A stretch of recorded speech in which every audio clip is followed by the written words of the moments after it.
Saya pernah ceramah di masjid cantik, besar, megah, mewah. Saya tanya pengurus, apa pesan untuk jamaah ini? Tolong Ustaz sampaikan, jamaah yang sudah bersedekah duitnya jangan diminta balik. Karena rupanya ada jamaah di situ udah bersedekah 300 juta, duitnya diminta balik. Maka saya bacakan hadisnya. Al-aidu ila hibatihi kal kalbi alladhi ya'udu ila qayhihi. Orang yang minta sedekahnya balik seperti anjing yang menjilat muntahnya. Berapi-api saya sampaikan. Selesai tausiah, kata pengurus itu, mohon maaf Pak Ustaz, yang jamaah yang mau disindir itu tak datang pula.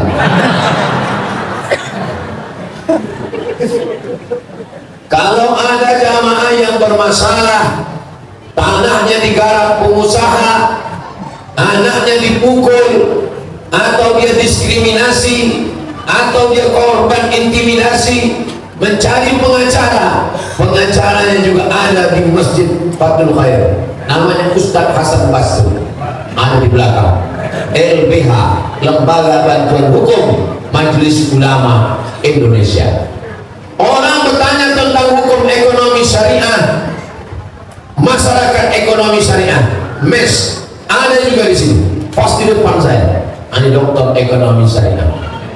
Jadi masjid yang paling lengkap Ustaz. Udah selesai absen saya tadi. Bapak Ibu yang dimuliakan Allah, saya mau menyampaikan ke masyarakat Masjid Fathul Khair, jangan sampai seperti ayam mati di lumbung. Bagaimana ayam mati di lumbung padi? Padi berserak-serak, bisa dia mati kelaparan gara-gara tak mau memakai cotoknya untuk mengambil padi. Ini masjid sound systemnya bagus, suara saya sampai keluar? Tak sampai. Sound system bagus, lampu terang benderang, kipas hidup, AC menyala, toilet lancar. Kenapa tidak datang ke masjid? Mudah-mudahan yang belum terbuka pintu hatinya segera datang ke masjid.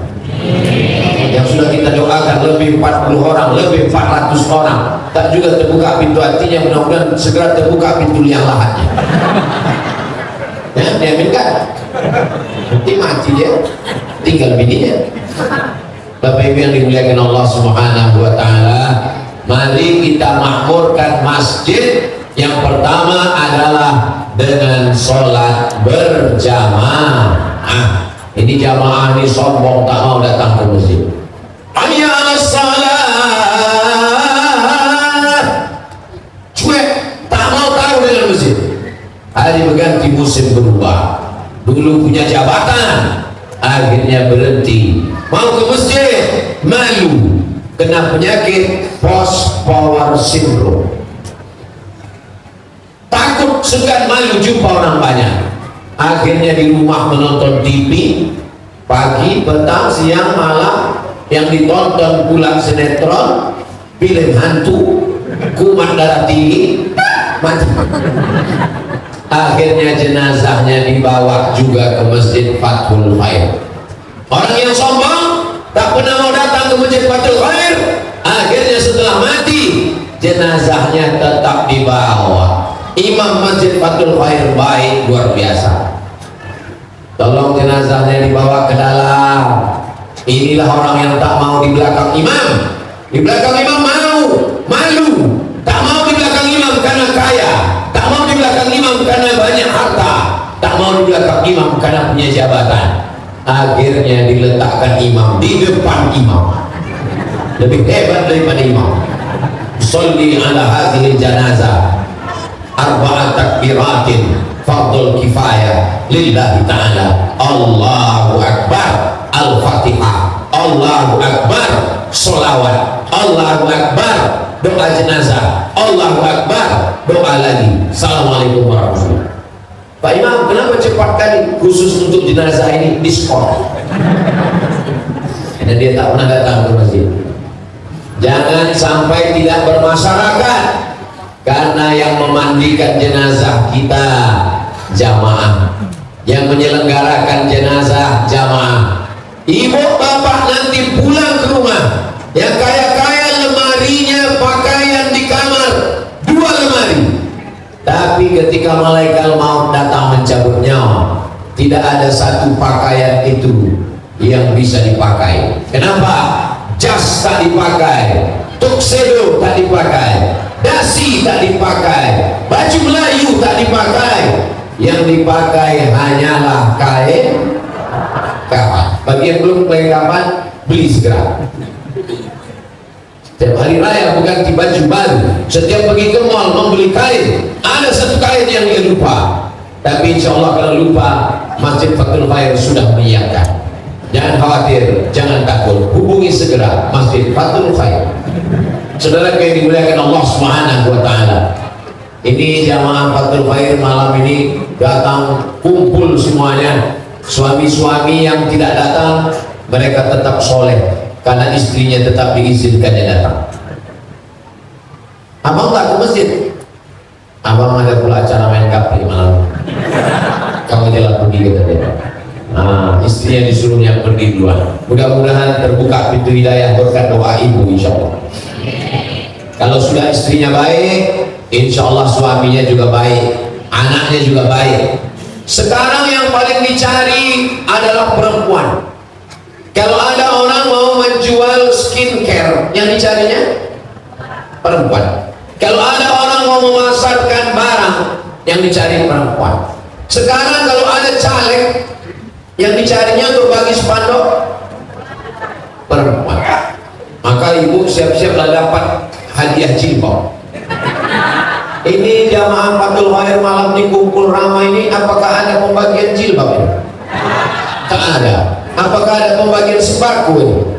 Tak ada. Apakah ada pembagian sertifikat tanah ini? Tak ada. Semua yang datang ini semua melangkahkan kaki dari rumah. Bismillahirrahmanirrahim. La haula wala quwata illa billahil aliyyil azim. Mudah-mudahan semua yang datang ini dibalas kebaikan-kebaikan semuanya.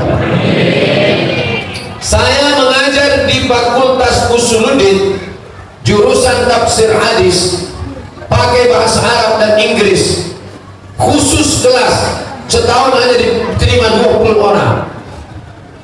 Ketua jurusannya Dr. Nur Hadi Hussein, Ustadz Nixon, punya jadwal khusus di masjid ini. Dia spesialisnya bidang akidah, bidang akhlak, bidang tasawuf. Al-Azhar Kairo Mesir. Jadi kalau sampai ada masyarakat Fathul Khair, jamaah yang tidak paham akidah, wujud kidam baqa, mukhalafatu lil hawadisi, qiyamu binafsi wahdaniyah, qudrat iradat, ilmun hayat, sama basar kalam, tak masak akidahnya, berarti dia tidak tinggal di Fathul Khair. Kenapa tak pernah memanfaatkan ilmu Ustadz Nixon? Anak-anak di sini diadakan tahsin membaca Quran khusus anak-anak tiap malam. Jadi tak ada alasan bapak ibu anaknya tak pandai baca Quran. Alhamdulillah Pak Ustadz, anak saya pandai. Terus laki saya tak pandai. Bapak-bapak yang tak pandai baca Quran, hubungi Imam Fathul Khair. Kalau malu sama anak bini, bisikkan sama Pak Imam. Pak Imam, bisa kita bicara 4 mata. Kata Pak Imam, jangan kan 4 mata, 3 pun bisa. Lokasi untuk bicara 4 mata saya sudah survei di dalam, bagus tempatnya, banyak coklat dan kue-kue. Ajak Pak Imam bicara 4 mata, bilang aku belum pandai mengaji, minta kursus privat baca Quran. Tidak ada kata-kata terlambat untuk belajar baca Quran. Jadi Pak Ustadz, sebelum saya pandai baca Quran ini, bagaimana anak tetap suruh baca Quran. Habis subuh pulang ke rumah, panggil anak, baca Quran. Habis itu istri suruh baca Quran. Karena kepala rumah tangga, pemimpin akan disoal di hari akhirat nanti. Kullukum rahim, setiap kalian kepala rumah tangga adalah pemimpin. Wa kullukum mas'ulun, kalian akan ditanya di hadapan Allah. Anak habis subuh pulang ke rumah, baca Quran. Habis itu istri baca Quran. Habis itu anak sama istri nanya, abang tak baca Quran? Waktu sudah habis. Nah, begitu cara. Itulah enaknya ceramah sama Ustadz Somad. Dia tidak hanya mengajarkan yang baik, yang tak baik pun dia Ini untuk menjaga harkat martabat harga diri kalian bapak-bapak yang belum pandai mengaji. Belajar sama imam kita. Tadi beliau langsung menjadi imam di depan. Bacaan ayat Qur'annya, hafalannya, zikirnya, doanya. Ustadz-ustadz ini punya spesialis masing-masing. Ustadz Maghfirah spesialis Al-Quran, Bayati, Soba, Sika, Na'awan, Jiharka. Ustadz Afrijan bahasa Arab, fi'il, fa'il, maf'ul, madhi, mudhari, amar, nahu, saraf, balaghah, ma'ani, bayan. Itu memang bidang dia. Tapi ada pula ustadz yang khusus bidang akidah, ada khusus bidang akhlak, ada ustadz yang khusus zikir saja. Saya dulu dibawa beliau keliling Pekanbaru, zikir. Itu Ustadz Edi Azhar, itu juga punya jadwal di sini. Nah, itu waktu udah mau habis berarti. Ustadz Edi Azhar punya jadwal khusus di sini. Jadi segmen zikir, ada orang tak mau ngaji. Saya Pak Ustadz kalau belajar Indocom ini udah tak masuk lagi kepala saya Pak Ustadz. Non mati berjumpa dengan wow, non mati berjumpa dengan baga, tak masuk lagi. Jadi kamu apa? Saya ajak zikir di dalam. Astagfirullah. Datang saya. Saya kalau cuma zikir aja mengantuk pula saya Ustaz. Saya sukanya nawam, bayati, soba. Bismillahirrahmanirrahim. Itu dipanggil Ustaz Maghfirah. Saya udah keliling di bawah Ustadz Al-Nordina, ketua yayasan, keliling Pekanbaru, menengok jadwal Ustadz Uswad yang terlengkap dari mulai bahasa Arab sampai akidah, sampai tasawuf, sampai fikih. Itu salah satunya adalah Masjid Fathul Khair. Jadi menjadi jamaah Masjid Fathul Khair ini adalah keberuntungan yang luar biasa. Masyarakat Pekanbaru ingin anak istri selamat, pindahlah segera ke daerah perumahan dekat Masjid Fathul Khair. Nah, ini juga perumahan-perumahan, tolong kirimkan beberapa persen untuk yayasan dan sudah kuiklankan. Bukan untuk saya pribadi. Saya pribadi tak perlu banyak. Hidup ini kan cuma dua, makan, pakai. Yang dimakan busuk, yang dipakai lampu. Yang kekal abadi mana? Yang kekal abadi adalah yang membangun Masjid Fathul Khair. Siapa yang mewakafkan tanahnya? Siapa yang membangunnya? Siapa yang membelikan AC, kosen, pintu, kerikil, bata, besi? Tak perlu dijawab, karena kita pun tak ingat siapa yang mengasih. Tapi insya Allah balasan pahalanya dari sejak tadi kita sholat maghrib, sholat isya, tabligh akbar, sampai tanya jawab, sampai doa, sampai bubar, pahalanya mengalir sampai hari kiamat. Al-hayatu rihlatun qasiratun. Hidup ini perjalanan yang singkat. La tabqa minha illa dzikrul hasan. Yang tersisa dari hidup yang singkat ini hanya kenangan yang baik. Saya ingin malam ini kita semuanya pulang membawa kenangan yang baik, insya Allah. Apa yang kau ingat tentang Masjid Fathul Khair? Yang ku ingat Masjid Fathul Khair waktu itu Ustaz Somad datang, dari awal sampai akhir aku diri tak dapat tempat duduk. Itulah kenangan yang baik. Itulah kenangan yang baik. Malam ini kita sedang membuat cerita yang baik. Cerita baik mana? Itu anak-anak yang ada di luar. Mereka nanti akan besar SMP, SMA, kuliah, S1, S2. Habis itu dia akan nikah, punya anak. Anaknya akan bertanya, apa kenangan ayah waktu kecil? Ayah dulu datang ke Masjid Fathul Khair. Siapa yang ceramah? Ustaz Somad. Ayah berdiri di luar. Itulah cerita yang indah untuk anak-anak mereka. Bapak yang membawa anaknya ke Masjid Fathul Khair, dia sedang membuat cerita yang indah untuk anak-anaknya. Ibu yang membawa anak ke Masjid Fathul Khair, ibu sedang membuat cerita yang indah untuk anak-anaknya. Mudah-mudahan cerita kita semuanya yang baik-baik saja, insyaallah. Harimau mati meninggalkan belang, gajah mati meninggalkan gading, manusia mati meninggalkan kredit. Jangan sampai kita meninggalkan yang tak baik. Saya mau menjadi kenangan yang baik. Kalau datang berita Abdul Somad mati, maka insya Allah kenangan yang diingat juga semua adalah yang baik-baik saja insya Allah. Amin. Orang kalau sudah bisa salat ke masjid, malam ini sudah hadir semuanya, maka yang perlu setelah itu adalah istiqomah.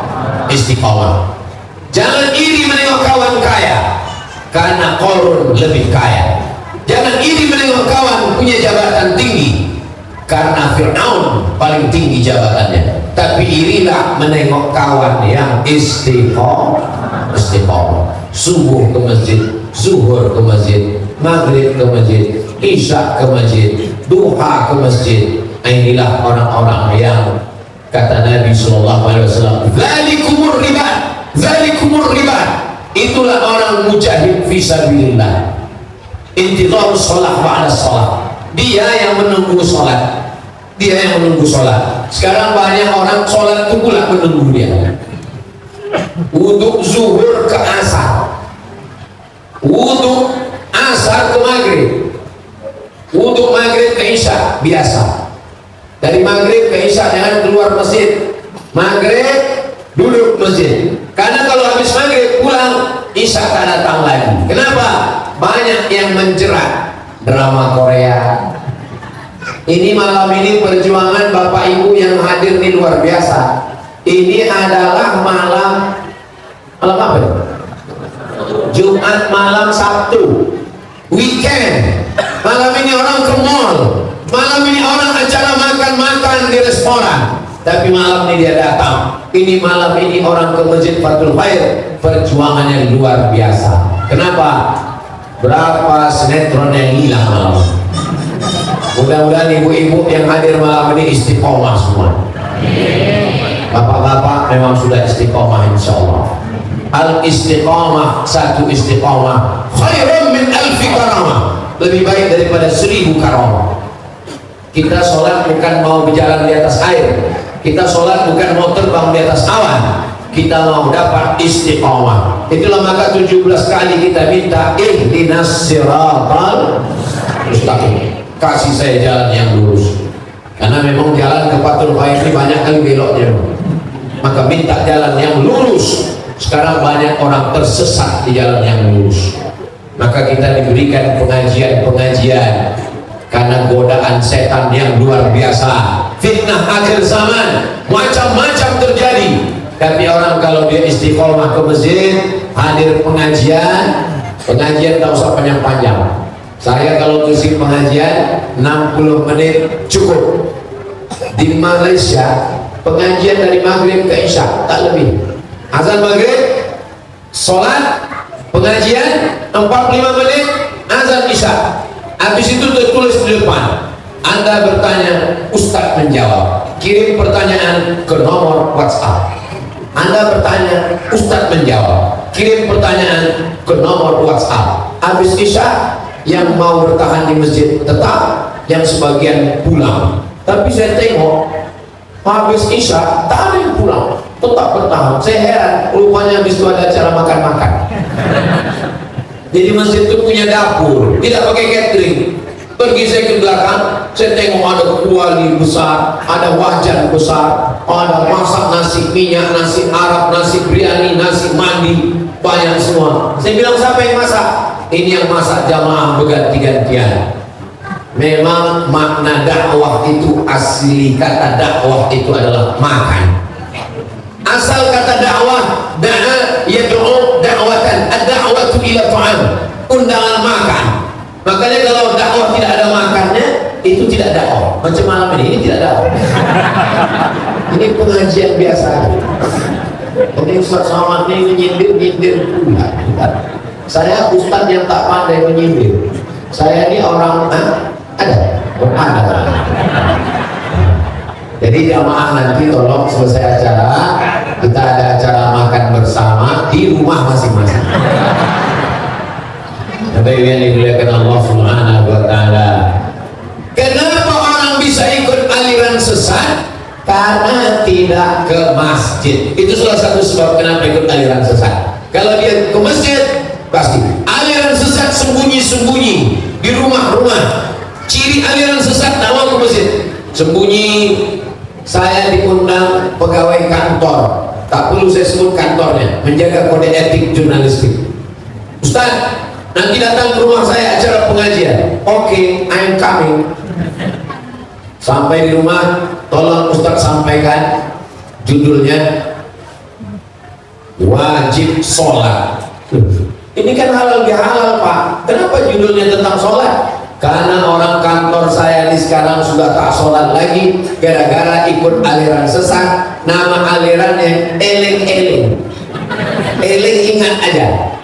Jadi suka pegawai kantor ini ayalah sholat, pejam mata eling. Nah, bayangkan tegak takbiratul ihram, rukuk, i'tidal, sujud, duduk antara sujud, salam. Oh, nah, itulah yang sembahyang itu. Adapun yang sholat pakai ini tidak ada yang sah. Kau tadi sholat? Iya. Sholat kau tak sah. Kenapa tak sah? Karena kau bawa tai. Di dalam perut kau ada air kencing. Di dalam perut ada kotoran, najis. Maka orang yang sholat ada najis, tidak sah sholatnya. Iya juga ya. Yang sholatnya sah adalah sholat ini, pejam mata, tegak, ruku, i'tidal, sujud. Itulah yang sah, namanya sholat batin. Betul kajian. Kita ikut cari Islam. Akhirnya tak ada yang lagi datang di musola, di masjid, kantor-kantor. Saya diminta ceramah. Kumpullah kawan-kawan yang tak sembahyang tadi, dan sampaikanlah, man taraka sholata muta'ammidan faqad kafara jihara. Siapa yang tak sembahyang, kafirlah dia. Jenazahnya campakkan ke Sulawesi. Tanyaan Pak Ustaz? Iya. Tapi Pak Ustaz, kalau sholat Ustaz tak sah. Ustaz tadi sholat? Ya, saya sholat. Di dalam perut Ustaz itu kan ada najis. Ustaz sholat bawa tai, Ustaz sholat bawa kencing. Mana sah sholat Ustaz? Yang namanya najis itu ma kharaja anis sabilaini, keluar dari dua jalan, kubul dan dubur. Keluar dari kubul, keluar dari dubur, baru najis. Kalau masih di dalam tidak najis, bongak.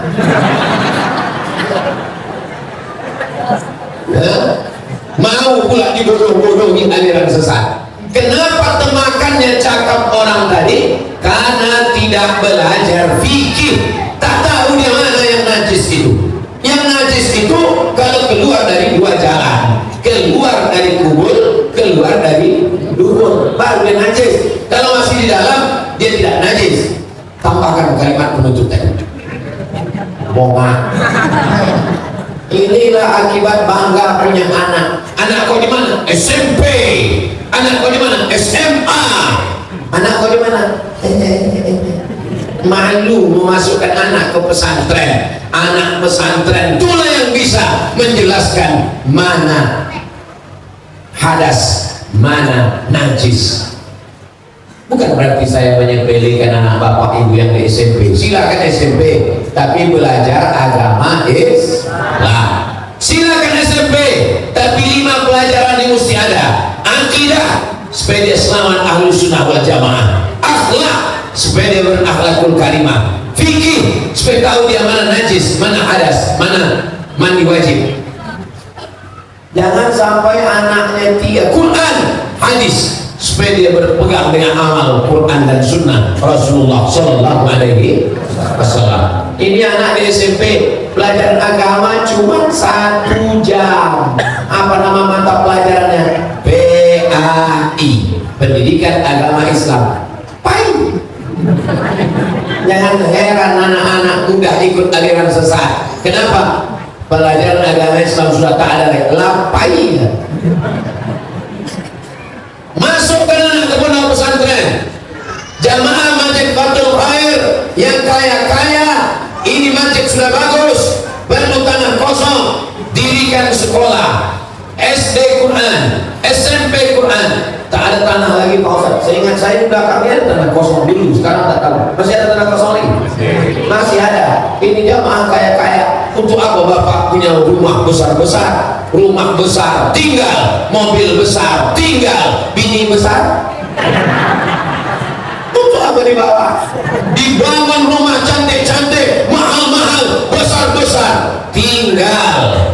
Dibeli mobil 2 miliar, 3 miliar, tinggal. Kau beli tanah dekat Fathul Khair, buatkan kelas, 5 kelas, 10 kelas, anak-anak belajar agama. Itulah yang kekal abadi sampai hari kiamat. Betul tak cakap saya? Betul tak betulnya kita tengok bulan ini. Kalau ada yang membebaskan tanah ini, berarti betul cakap saya. Nanti saya telepon Ustaz Abdidon. Macam mana tanah Fathul Khair itu? Entah bergerak lagi sana. Nanti sia-sia yang cakap kemarin. Memangnya kalau dibangunkan nanti di tanah kosong ini TK Fathul Khair, SD Fathul Khair, SMP Fathul Khair, SMA Fathul Khair, anak-anak menghafal Quran, belajar akidah, memangnya Ustaz dapat apa? Aku tak dapat apa-apa. Saya tidak ada keuntungan apapun. Saya bukan agen franchise. Lalu Ustaz dapat apa? Yang diinginkan Abdul Somad itu cuma satu, dapat amal jariah. Walaupun orang yang membeli tanah itu nanti tak suka sama saya, aku memang suka bersedekah, tapi Ustaz Somad itu tak suka. Ini aku beli tanah lillahi ta'ala, pahalanya mengalir untuk kita semua kecuali Abdul Somad. Aku tetap dapat juga aliran pahala. Tak bisa dikapling-kaplingnya pahala amal jariah ini, insyaallah.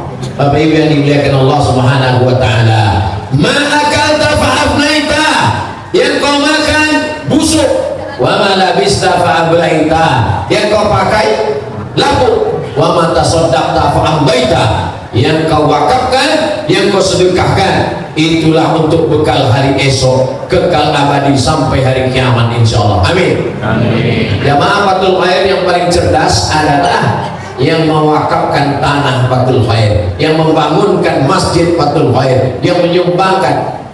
Tak usah banyak-banyak cari duit, duit tak bisa dibawa mati. Betul? Duit siapa? Kalau duit Fathul Khair bisa dibawa mati. Beli AC, AC dibawa mati. Beli kipas, kipas dibawa mati. Beli keramik, keramik dibawa mati. Beli taplak meja dibawa mati. Bagus taplak meja di warna hijau. Karena kata Imam Al-Ghazali, kalau mata mau awet, banyak-banyak menengok warna hijau. Tapi kalau bersedekah pakai duit warna lebih dimuliakan Allah Subhanahu wa taala. Saya tidak ada niat jahat. Saya cuma mau jangan sampai kita menyesal setelah mati menghadap Allah, masuk liang lahat, barulah berkata, laula akhartani ila ajalin qarib, kalaulah aku diberi umur panjang, fa asaddaqa, aku mau apa mau dikata? Aku mau bersedekah ya Allah, rumahku mau aku sedekahkan jadi rumah Quran. Rumah kau sudah dijual laki kau untuk ibu tak boleh susah. Tak boleh. Dia menjual rumah itu adalah untuk buka usaha. Nanti setelah lain maju baru dikawin. Assalamualaikum Ustaz Somad. Waalaikumsalam. Saya ada rumah 2 lantai 9 kamar, parkirnya luas. Di mana? Di Jalan Paus. Jalan apa namanya sekarang? Jalan Udang, Jalan Paus. Begitu kami deklarasikan Yayasan Tabung Wakaf Umat, ini Yayasan Tabung Wakaf Umat, bukan punya Ustaz Somad, ini punya umat. Lalu kemudian orang pun menelpon, saya mau mewakafkan rumah. Berapa? 9 kamar, 2 lantai, parkir luas. Orang mana yang menelpon? Orang Surabaya, bukan orang Pekanbaru.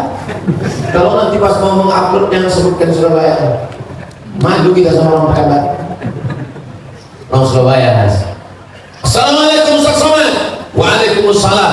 Ini ada rumah besar, ada kolam renangnya di dalam, Jalan Lili. Sekarang sudah dibuat jadi preschool, anak-anak menghafal Quran. Iklannya bisa ditengok di Instagram Ustaz Somad yang followernya hampir 8 juta itu. Maksudnya yang belum follow. Artinya apa? Orang Pekanbaru ini banyak yang kaya-kaya, mengasih rumah, mengasih rumah, mengasih tanah. Assalamualaikum Ustaz Somad. Waalaikumsalam. Saya mau wakaf Pak Ustaz. Berapa hektar? 3 hektar. Pusat kota. Kami pun akad. Aku wakafkan tanahku ini untuk yayasan tabung wakaf umat tunai. Saya terima. Allahu Akbar, Allahu Akbar. Foto. Selesai. Habis itu cek BPN, Badan Pertanahan Nasional. Kata orang BPN, ini tumpang tindih. Tanah sengketa ini. Assalamualaikum Pak Haji. Waalaikumsalam. Ini katanya tanah ini bermasalah. Kenapa Bapak wakafkan? Karena bermasalah. Ini baru asli orang Pekanbaru. Ini asli. Kalau yang tadi itu tidak. Itu dari Surabaya. Kalau yang bermasalah ini asli. Bapak Ibu yang dimuliakan Allah. Jadi pengalaman kami sama Ustaz Al-Nof di masa udah. Kalau cerita masalah, tapi orang Pekanbaru di baik-baik luar biasa. Kalau mau menengok orang-orang baik, datanglah ke Pekanbaru. Tolong tadi yang cerita yang kurang baik nanti sebelum diupload diedit dulu. Malu kita ditonton. Ini yang menonton channel kita ini bukan dong tamu, bukan cuma dari Sabang sampai Papua sampai akhirat.